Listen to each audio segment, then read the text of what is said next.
The cemetery was quieter than usual. Not the peaceful kind of quiet, but the kind that made the back of my neck prickle, like the air itself was holding its breath. I adjusted my camera and glanced around, my boots crunching on dead leaves. Headstones here were old, some cracked, others leaning like they were trying to escape the ground. I'd spent months cleaning forgotten graves for my YouTube channel, but this place felt different. I stopped in front of a grave that didn't belong. It wasn't just the age, though the stone was weathered black. Its edges rough, like it had been carved with crude tools. It was the way it sat apart from the others, tucked beneath a gnarled oak, as if the earth itself had pushed it away. The name was almost gone, the letters scraped away by time or something else. I ran my fingers over the grooves, but the harder. I tried to read it, the more my vision blurred, like my eyes refused to focus. The ground beneath the stone was loose. Not the packed, settled dirt of a centuries-old grave, but soft, uneven. As if someone had dug here recently, or something had clawed its way out. I set up my camera, forcing a smile for the intro. Today, we're giving this forgotten soul the respect they deserve, I said, but my voice sounded too loud, like the silence was swallowing it. As I brushed away the dirt, the air grew thick, pressing against my skin like invisible hands. My shovel hit something metal as sharp, hollow clang that sent crows scattering from the trees. It wasn't a coffin. The container was long and narrow, wrapped in rusted chains and knotted rope that looked too old to still be intact. Were etched into the metal jagged, angry lines that made my stomach twist. And beneath it, a faint red glow pulsed, so dim I thought I'd imagined it until I touched the metal. The moment my fingers made contact, something inside breathed. Slow, wet inhale, like lungs filling with stagnant water. I stumbled back, my pulse roaring in my ears. The camera was still rolling, its red light unwavering. The wind howled around me, but the trees beyond the grave didn't move.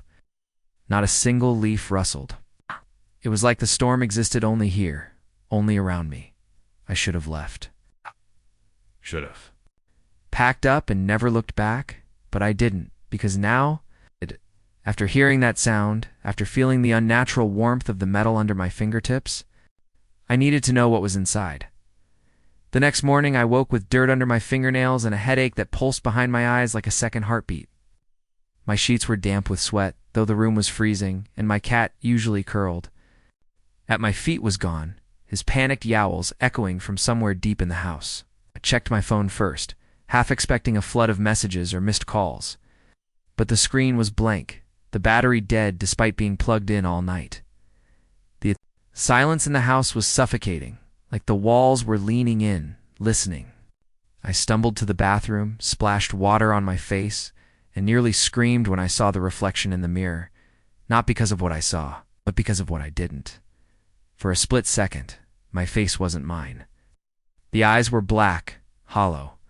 The mouth stretched too wide, lips peeling back over jagged teeth. I blinked, and it was gone. My hand shook as I gripped the sink, telling myself it was exhaustion, stress, anything but the truth that whatever was in that grave had followed me home. The doorbell rang then, a single, shrill chime that sent my heart into my throat. No one was there when I checked, but on the porch. Scattered across the welcome mat, like some grotesque offering, was a pile of freshly turned earth, still damp with dew. And pressed into the dirt, clear as a fingerprint, was the same symbol. From the metal container, I didn't need a historian to tell me what it meant anymore. It was a warning, threat, and it was too late to pretend I hadn't seen it. The cemetery gates were locked when I returned. But the chain hung loose, the padlock broken open like something had twisted it apart with bare hands. My breath fogged in the air, though the night wasn't cold. Every step I took toward that unmarked grave felt like wading through wet cement, something pushing back, resisting me. The flashlight beam trembled in my grip, cutting through the dark just enough to reveal the hole where the metal container had been. It was gone. Not dug up, not stolen, vanished. The earth around it smooth and undisturbed, as if the ground had simply swallowed it whole. But the air smelled wrong here, like rotting meat and burnt hair. And the shadows between the headstones didn't move right. They twitched, jerked, like something was hiding in them, learning how to mimic the shape of a person. I knelt, running, my fingers over the dirt where the container had been, and that's when I heard it, a wet, clicking sound, like bones snapping back into place. Behind me, close. I spun, flashlight swinging, and for half a heartbeat I saw it, a figure too tall, too thin, its limbs bending in places they shouldn't, its face a blur of stretched skin and hollows where eyes should be. And the light hit it, and it screeched, a sound that wasn't human, wasn't animal, but something older, something that knew the taste of fear. I ran. Branches lashed at my arms, my lungs burned, but I didn't stop, couldn't stop, because the thing behind me wasn't running, it was lurching. Its footsteps out of rhythm with the world, like it was moving through time wrong. When I finally reached my car, my keys were gone. The windshield was fogged over, and written in the condensation, in a hand that wasn't mine, were the same words from before. You shouldn't have found it. Beneath them, fresh and glistening, a single bloody fingerprint, the blood. On my windshield wasn't dry, streaked when I touched it, thick and too dark, like oil mixed with rust. And the metallic stench of it filled my car, clinging to the back of my throat, no matter how hard I rolled the windows down. I drove without thinking, my hands shaking so badly the wheel jerked beneath them. But every turn I took led me back to the same stretch of road, the one that curved past the cemetery. Its iron gates now wide open, the path inside swallowed by a fog that hadn't been there before, a fog that moved wrong, twisting in on itself like living smoke. My phone buzzed in my pocket, and when I pulled it out, the screen showed a notification from my own channel. New video uploaded. What was in the box? I hadn't posted anything. The thumbnail was a close-up of my face, my eyes wide with terror, my mouth stretched in a scream I didn't remember making. I clicked it, and the video played, but it wasn't footage I'd filmed. The camera panned across my bedroom while I slept, the sheets twisting around me like restraints, my body jerking in spasms as shadows pooled in the corners of the room, thickening into something solid. Then, a hand-long fingers, too many joints reached out from under my bed, gripping my ankle, and the thing dragged itself into frame, its face a shifting mess of broken features, lips peeling back to whisper words. The audio crackled too much to hear. The video ended with a close-up of the metal container, its lid now slightly ajar. Black ooze seeping out as something inside breathed a wet, rattling sound that made my phone speaker distort. I threw it onto the passenger seat, but the video kept playing, looping. My own screams filling the car until the radio suddenly blared to life, static hissing before a voice cut through my voice, but warped, slowed down, saying, "You looked. Now it sees you." The headlights flickered, and for one heart-stopping second, they illuminated a figure standing in the middle of the road, tall, impossibly thin, its head tilted at an angle no neck could support. I swerved, tires screeching, and when I looked back, the road was empty. But in the rearview mirror, just for a flash, I saw it sitting in the back seat, its grin splitting its face ear to ear, its fingers tapping against the glass like it was waiting for me to turn around. The moment I stepped back into my house, I knew something had been inside. The air was thick with the scent of wet earth, and something foul like meat left to rot in a sealed room. All the clocks had stopped at 3:12 a.m., their hands frozen, in place as if time itself had given up. My laptop sat open on the kitchen table, screen glowing, displaying a live feed of my own YouTube channel, but the video playing wasn't mine. It showed me right now, standing in the kitchen, staring at the screen, my face pale with terror. Behind me, in the reflection of the darkened window, something moved a slow, deliberate shifting of shadows that didn't match my movements. I spun around, but there was nothing there, just the window, just my own wide-eyed reflection. Then the whispers started, not from outside, not from some hidden speaker. They came from inside my skull, a chorus of voices speaking in a language that made my teeth ache. Words that slithered through my thoughts like worms burrowing into wet soil. "You opened the door," they hissed. "You woke it up." My hands flew to my ears, but it didn't help. The voices weren't in the air. They were in me. I stumbled to the bathroom, turned on the faucet to drown them out. Blupped, but the water that spilled into the sink wasn't clear. It was black, thick, swirling with flecks of something that looked like ash. And then, beneath the whispers, I heard it again, the breathing. The same slow, wet inhale I'd heard from inside the metal box. I looked up. The mirror was fogged, but not from steam. Letters formed in the condensation, drawn by invisible fingers. Asterisk, it's in the house. Asterisk, a crash from the living room sent my heart into my throat. I ran out, my pulse roaring in my ears, and found my bookshelf overturned.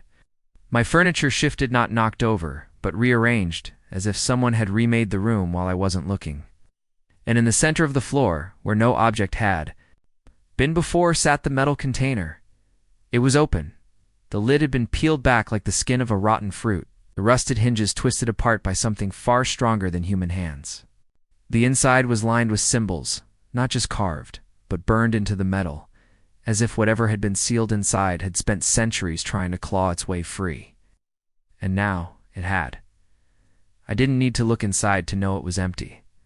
But then a sound from the hallway, a slow, dragging shuffle, like something wet being pulled across the floor. And then a whisper nodded my head this time.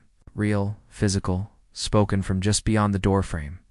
You shouldn't have found me. The lights went out, and in the darkness, something laughed. The laughter wasn't human. It wasn't even animal. It was the sound of bones grinding together, of flesh stretching beyond its limits, a wet, gurgling mockery of joy that slithered through the darkness and wrapped around my throat like a noose. I couldn't move. My body refused to obey, frozen. In pure, primal terror, as the air grew thick with the stench of decay and something else, something electric, like the charged silence before a lightning strike. The hallway was pitch black, but I could feel it there, just beyond the doorframe. Presence pressing against my skin like a physical weight. Then the shuffling came again, closer this time, accompanied by a new sound, a slow, rhythmic drip, like liquid hitting the floor in thick, uneven splashes. My breath came in shallow gasps, my pulse hammering so hard I could feel it in my temples. And then the lights flickered back on. For a single, horrifying second, I saw it. It stood at the end of the hallway, its body hunched and twisted, limbs too long, joints bending in ways that made my stomach lurch. Its skin was the color of a week-old corpse, mottled and peeling, stretched taut over a frame that seemed both emaciated and swollen in the wrong places. Its face, God, its face was a nightmare of shifting features, eyes sinking into hollows, only to reappear lower, its mouth stretching impossibly wide, filled with rows of needle-thin teeth that glistened with something dark and wet. It didn't blink, it didn't breathe, it just stared, its head tilting slowly to the side with a sickening crack of bone, as if studying me, savoring the fear rolling off me in waves. Then, as suddenly as the lights had returned, they died again, plunging the house back into darkness. Didn't wait, I ran. My legs moved on pure instinct, carrying me through the kitchen, toward the back door, my hands fumbling for the handle. The whispers surged louder in my skull, overlapping now, a cacophony of voices screaming at me to stop, to look back, to let it in. The door wouldn't budge. I yanked at it, my nails digging into the wood, my shoulders slamming against the frame in a desperate attempt to force it open. Behind me, the shuffling grew louder, the dripping faster, and then a hand. Cold. Clammy fingers closed around my wrist, their grip like iron, pulling me back with inhuman strength. I screamed, thrashing against it, but it was useless. The things. Breath hit the back of my neck, rancid and hot, and its voice, when it spoke, was a distorted echo of my own. You woke me up, it rasped. Now, you'll feed me. The last thing I saw before the darkness swallowed me whole was the metal container. Sitting innocently on the floor, its lid wide open, and inside, carved into the rusted metal, a single word. *run. *, the darkness didn't lift it, changed. became something alive, something that slithered into my lungs with every panicked breath, filling me with a cold so deep it burned. The thing's grip on my wrist wasn't just holding meat, was merging with me, its flesh pulsing like wet clay as it seeped into my veins. Its whispers now my own thoughts, its memories flickering behind my eyes like a grotesque film reel. I saw the grave knot, the one I'd found, but the first one, centuries ago. Where they'd buried it alive, where they'd sealed it in that metal prison, not out of respect, but out of fear. I saw the rituals, the blood, the way it had screamed. As the earth swallowed it whole, I saw the truth. It was never meant to be found. My body wasn't mine anymore. My fingers twitched without my command, my legs buckling as the thing stretched inside me, testing its new limbs. The mirror across the room showed my reflection, but it wasn't me. My eyes were black, my smile too wide, my skin already graying at the edges. The whispers had stopped. Now there was only silence, and the distant, echoing sound of my own heartbeat slowing. I thought that would be the end. I was wrong. The thing wasn't content with just me. It wanted more. It always wanted more. My hand its hand reached for. My phone, scrolling through my contacts with a chilling precision. The YouTube video was still playing, the views climbing, the comments flooding in. So many people had watched, so many people had listened. And now, through the screen, through the speakers, through the very air itself, I could reach them too. The last thing I felt before the darkness took me completely was a single, horrifying realization. I hadn't just opened the grave. I'd opened the door, and now it was walking out. Subscribe and press the bell icon so that you never miss the amazing video.